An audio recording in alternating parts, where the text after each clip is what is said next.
Good day, folks. Welcome back to my neck of the woods. My name is Deco, where I share my experience, my knowledge, hoping to lessen your learning curve.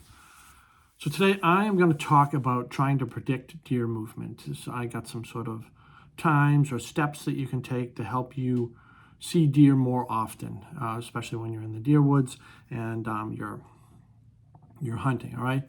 So before I get started, please sub the channel, like my videos, and make some comments. You know that I love the comments, good or bad.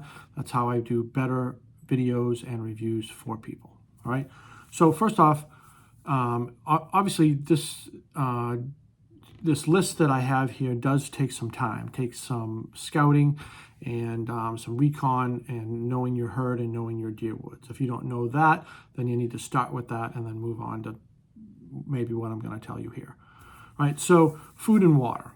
You need to station yourself near or on the pathway to food or water. So a deer will forage, they'll eat a couple times a day, and then they'll sit down and chew the cud and, ruminate, so to speak, and then they'll get up and they'll eat again. For the most part, they eat like 6 to 8% of their body weight on forage every single day. So they eat a lot. So you just have to find what they like. If maybe it just could just be green briar on a trail, or it could be a beech tree or whatnot, but they're not going to eat the same thing every day. So you kind of have to do some recon. You kind of have to get in the woods, and you have to do some scouting. So you need to find where you, like between food and bedding or between food and cover, find the food that they're eating on a daily basis for the most part. And it might be different things. So say you got a big acorn drop with white oaks in one area, they're not going to hit it every day. They may hit something different another day. But if you find the food that they're eating and position yourself there, you're going to have a better chance of seeing deer during your hunting season. All right.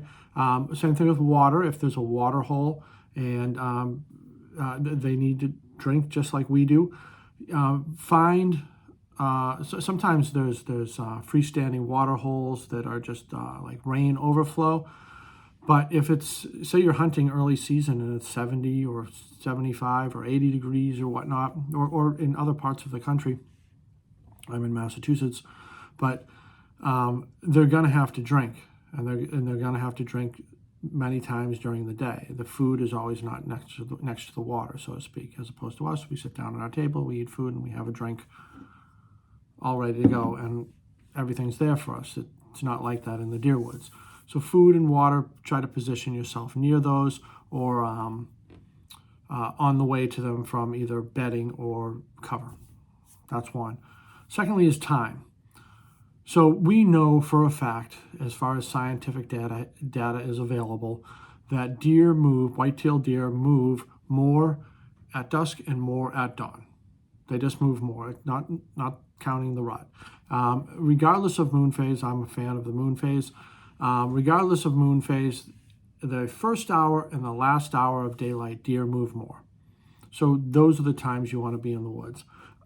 I'm not certain or even a fan of going in, so you're going to hunt in the morning.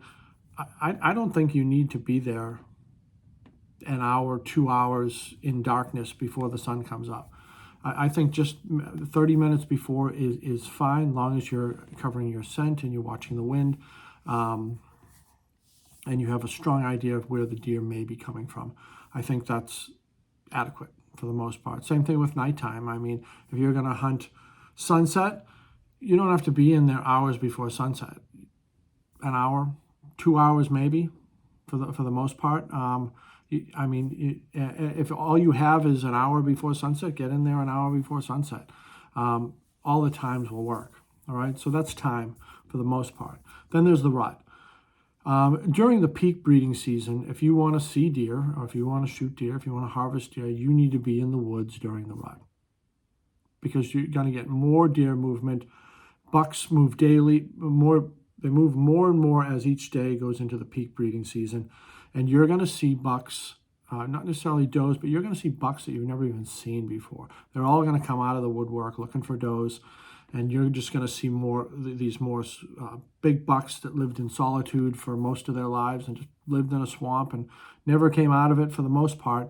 You're going to see them more during the rut.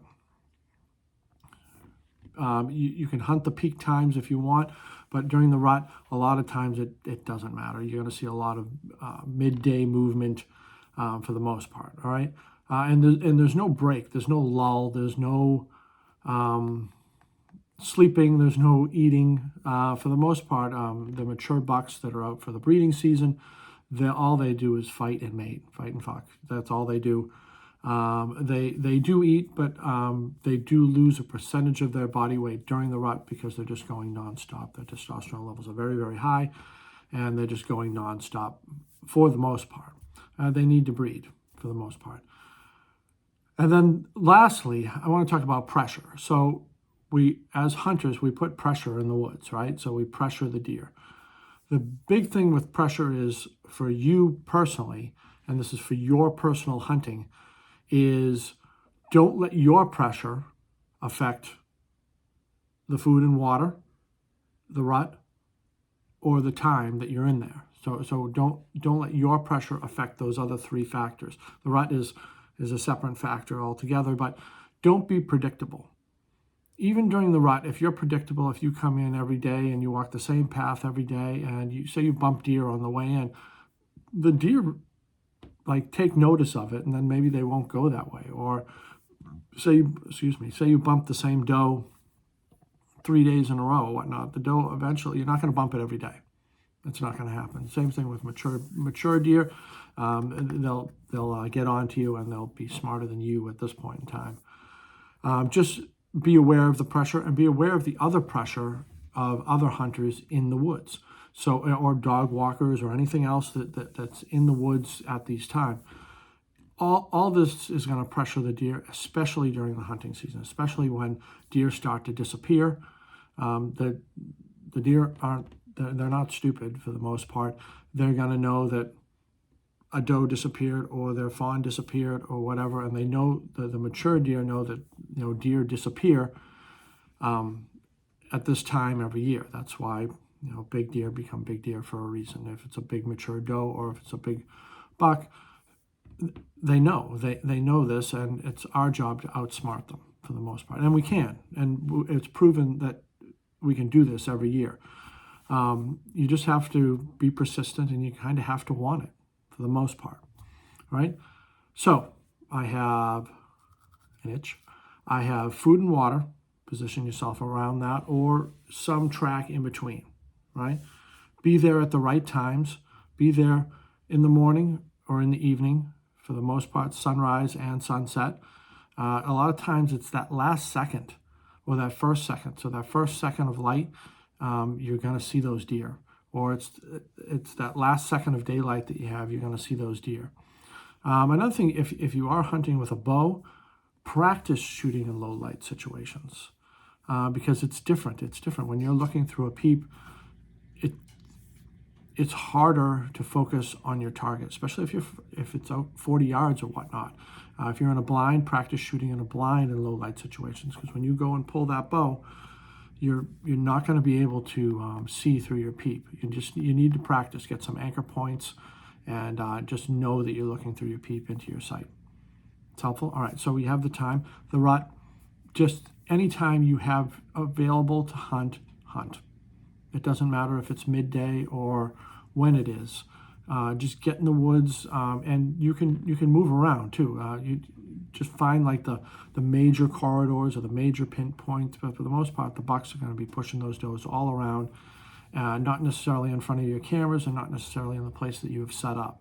So you got to go a little bit outside your comfort zone, maybe set up another stand or bring in a blind or hunt the ground.